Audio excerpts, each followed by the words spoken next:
What's good, Life and Poetry fam? And welcome back to the channel with your boy, your host, the one and only, Marcus T, this guy. And we are back with another Slow Walk to 30 video, guys. Remember, Slow Walk to 30 videos come once a month, right? For the 12 months from my 29th birthday to my 30th birthday, there'll be one video dedicated to a specific topic and on things I've learned along the way, gained, lost, picked up, put down, so on and so forth, right?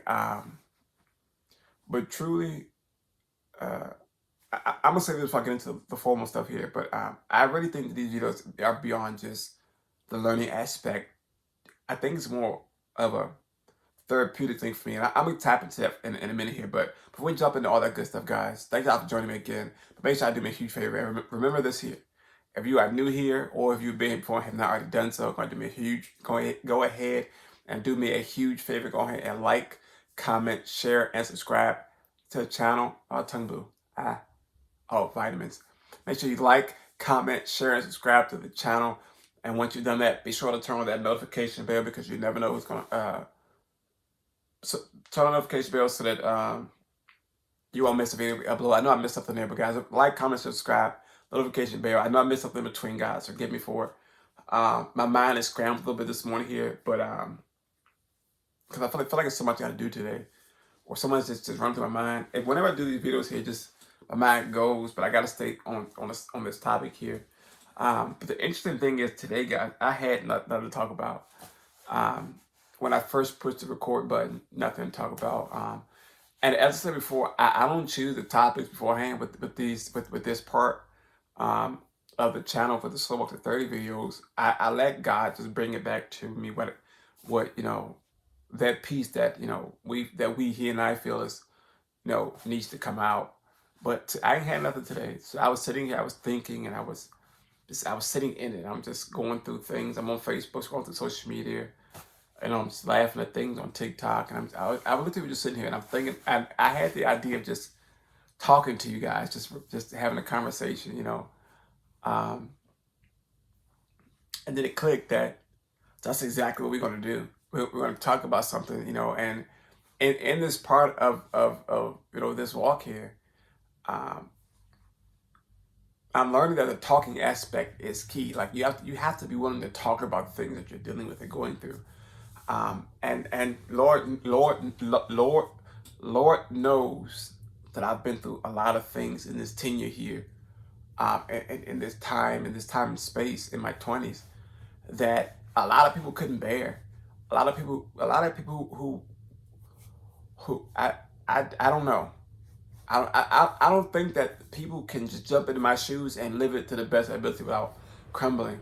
You know, it there was so much um, digging for me to do to get out of the hole, if it makes sense. That I was in, with the depression, the fear, the anxiety, the doubt, the lack of faith, all these things were there. And I remember there was a time where I had made the transition from walking to not walking, right? I'm gonna call it that was a transition. I made the transition from walking to not walking. But I remember me saying to myself, forgive me for the saying, right? But I like, what the hell am I supposed to do now? I can't walk, I can't do nothing, I'm just here. And I'm literally here. And I remember I was in the hospital. I was in the first hospital I was at.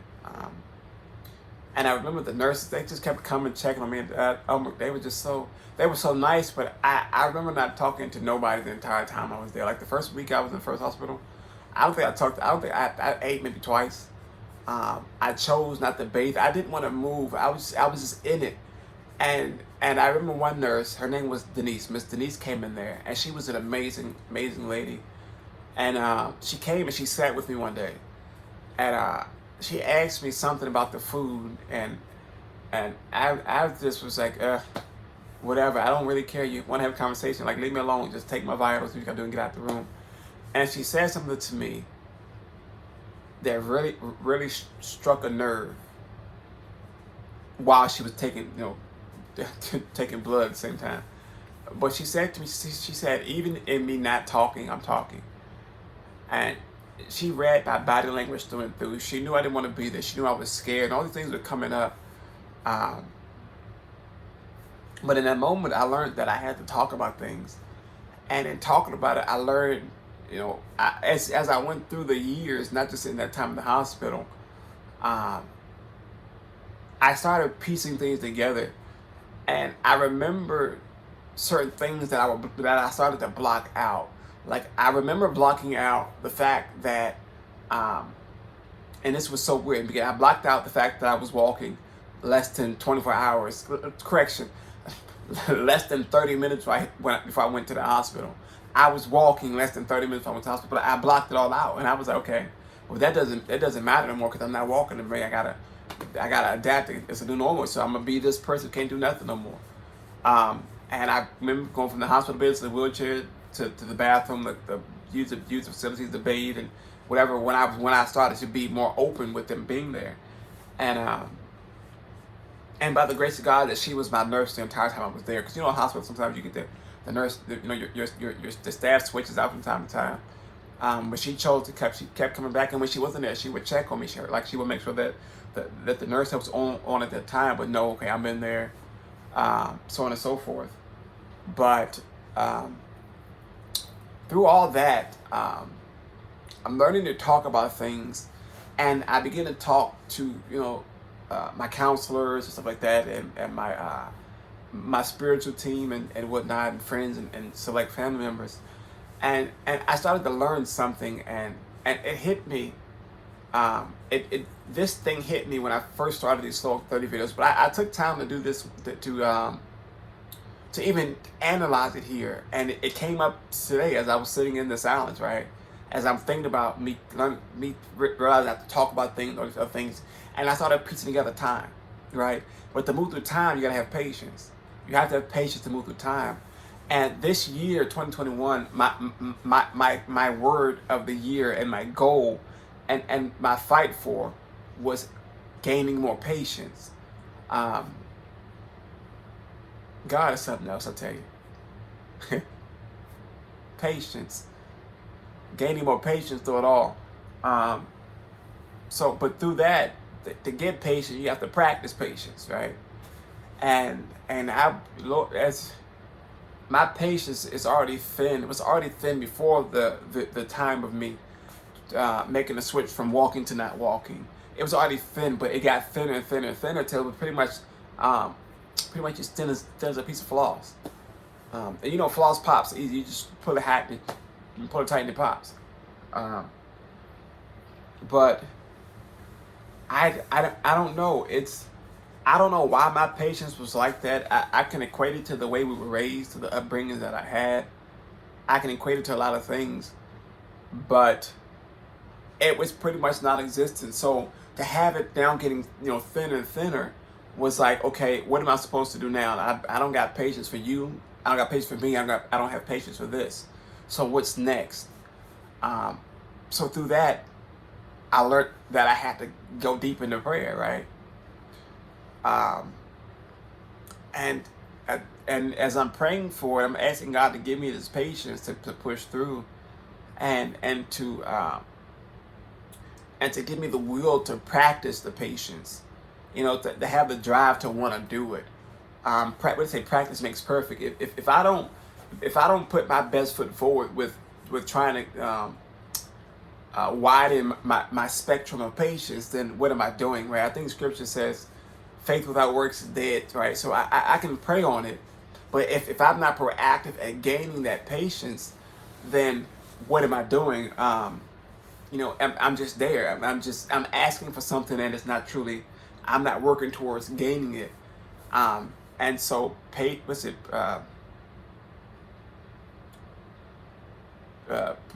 practice, and prayer. That's the 3 P's.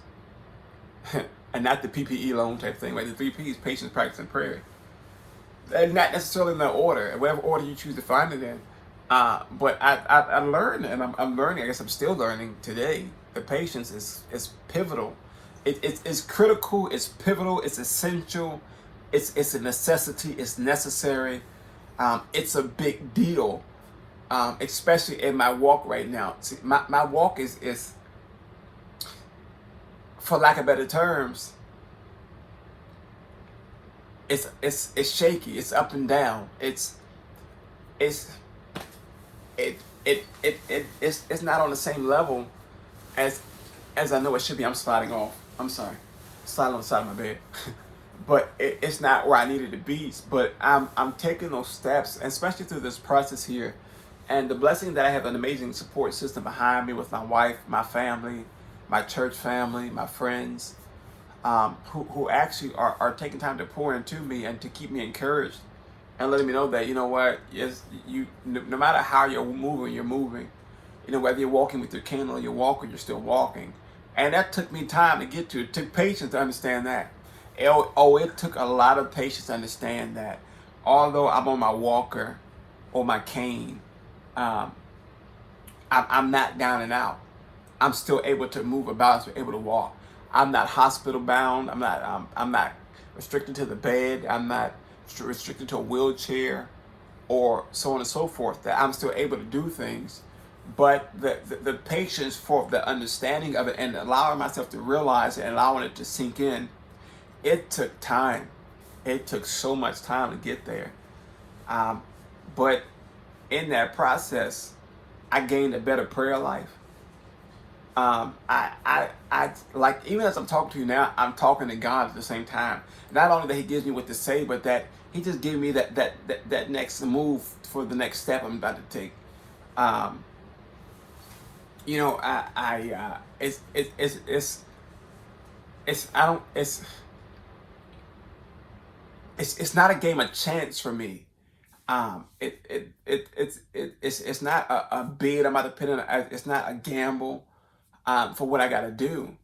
I'm going in with the mindset that, okay, as long as I'm patient with what's about to happen, and I'm constantly practicing on getting to that space I want to get to, and I continue to stay in my prayer space, that it's going to be all right. Because if I'm in my prayer space, God's going to hear me somewhere or another, right? And if He sees me actually actively trying to do these things, taking these steps here, like doing my PT, I'm trying to take steps without my cane or walker safely doing these things in a safe space here, and constantly, you know, working on the patience of it all, and allow myself to realize that this thing is going to take time. It's not going to happen like that. It's not like popcorn, right? You know, you put popcorn in the microwave in like 10 seconds, or I start popping. It's not like that. It's not that popcorn effect or that microwave effect. This thing got to be cooked. My granddad used to say, you got to cook that bad boy low and slow, right? And that's that patience factor right there. It's cooking low and slow, but it's cooking. It's cooking. It may take 3, 6, 7 hours to cook, but it's cooking. And when it's finished, it's delightful. It's amazing. It's filling, you know. And that's where I'm at now. I think that's one of the biggest things. That's one of the bigger things I've learned through this process here is patience, practice prayer, and patience, practice, and prayer. Again, and not in that order. Prayer, practice, patience, whatever it is, not in that order. But I think that's one of the bigger things I'm learning, and I'm still learning to this day, that it's a necessity to have, and that with my walk, I can't operate without it. And I'm quite certain that a lot of you guys can attest to this here with your own walks in life. That if you ain't got the patience to deal with what you're dealing with, that it's going to it's going to just fall in on you. It's just going to collapse on you like piece by piece. You know, like when you play what's that thing called, the bubble blast thing. You gotta match your colors up, and when you match color, another layer comes down. It's like that. It's just going boom boom boom, just going to start falling on you. You know, but you got to think strategically, like a game of Tetris.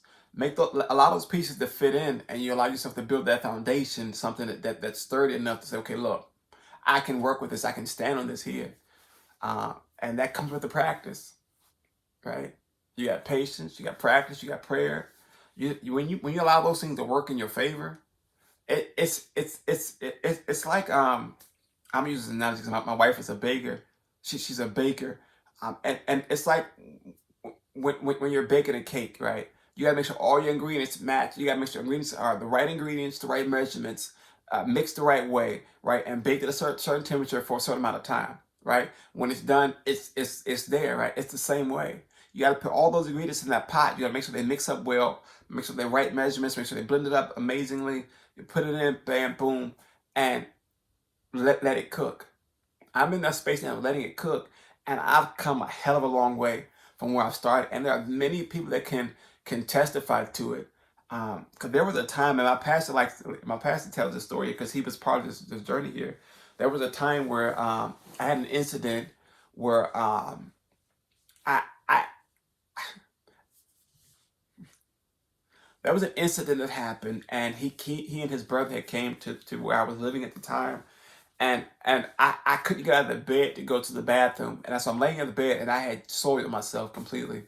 And I'm being transparent with you guys. I had soiled myself completely.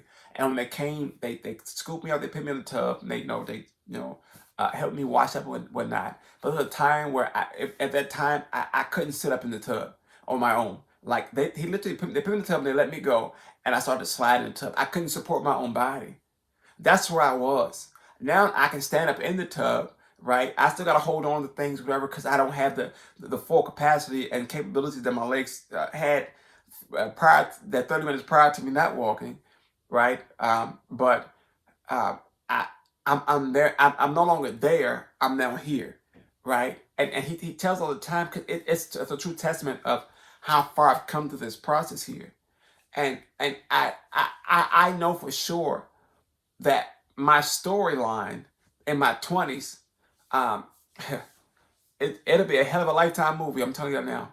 It'll be an amazing life. I will watch it myself, and I don't even like watching movies on Lifetime because they got commercials. I hate commercials in movies because they cut out pieces of the movie, and it's like why? But but it plays out like that, and I'm telling you, without the patience factor of me at one point walking and being able to run and do all these things here on my own, to being here of, okay, I went from walking to hospital bed to wheelchair, back to hospital bed, back to wheelchair, to walker, to walker, to walker, to walker, then the cane. That time, it's been 6 years. That's 15, 16, 17, 18, 19, 20. It's been 6 years. 6 years. February next year makes 7 years. And it's like, it's like it's at a space now. Whereas if I didn't have the patience, if I didn't have the mindset of practicing to get, if like working towards getting done and practicing what I'm telling myself, it's like, okay, I got prayer, but then prayer doesn't prayer can stand alone. But again, faith without works is dead. So I can pray all I want to, but if I'm not being proactive and getting what I want done, then what am I doing? What am I doing with my time? And I refuse to be that person now to allow the weight of my situation to engulf me. No. I've come too far. I've come too far. I have come too far to allow it to be that and to allow myself to fall short. As long as I continue to practice, as long as I continue to have my patience, as long as I continue to pray about it, I believe that I'm gonna be all right. The will of God on my life is it's it's it's so much more than what I would have thought prior to me going to the hospital, that first hospital, February. Prior to that, no, I don't know. Uh, I don't know. But to know now that He had a plan for me, to know now that the purpose of my life is bigger than me, is bigger than my situation, it's bigger than HIV, it's bigger than my disability, it's bigger than my situation or circumstance. It's amazing to know it. It's amazing to know that I got a God who sits high and looks low, and literally pulled me out of everything I was in and allowed me to to be victorious over it all. You know my story, guys. If you don't know the story, go check out the Truth Unveiled series there, and you'll get a glimpse of what I'm talking about here. But like support your family. I'm gonna end this video here before I go too deep and get all more emotional than I already am. But I'm gonna meditate on this one here because this one here was good. Like I said, I didn't have nothing to talk about this morning when I woke up, and I knew I had to do the video today because it literally my schedule's set up. I know when I'm dropping the video, but I never know what I'm gonna talk about in this particular video. But I sat here and I'm sitting about a good 10, 15, 20 minutes trying to figure out where God was going to move me to. As soon as I push record, it hit patience, practice, and prayer, and got to learn to talk about it all. That's another thing you got to learn to practice. You got to practice talking. You have to practice talking about it, man. You have to practice talking about it, because if you don't talk about it, it's gonna sit dormant. It's gonna fester. It's gonna pick at you. It's gonna pick at you. It's gonna pick at you. It's gonna pick at you. And that ain't what you want. That is not what you want. But like for your family, guys, I thank y'all so much for walking this walk with me and coming along this journey with me. You guys are so amazing. You guys are so supportive, so loving, so caring, so encouraging, and all the above. Um, and thank you guys for rocking with me and allowing me to rock with you through this process here. I love y'all so much, guys. I'm gonna close out this video here. But don't forget to follow me on all my social media sites: Instagram, Twitter, TikTok, and the Life and Poetry Facebook page. Also, don't forget to like, comment, share, and subscribe to this video here, guys. And I pray, I pray these videos are doing justice for you guys, and I pray that you are getting something out of it, just as I am. Like I said, these are therapeutic for me. And I pray that as you see these videos, if you watch these videos, I pray that you allow yourself to sit back and reflect on the things that you picked up along the way through your years, through your story, through your journey. As your story unfolds, whatever it may be, whatever it may be. Don't take it for granted. Do not take it for granted, whatever it may be. But guys, I love y'all so much, guys. I'm gonna close again. I'm closing out this time. I'm really closing up this time, right? So I'm gonna hit the button in a minute, but yeah, I love y'all so much, guys. I'm out. And as always, stay safe, be blessed, and until next time, we out. Peace.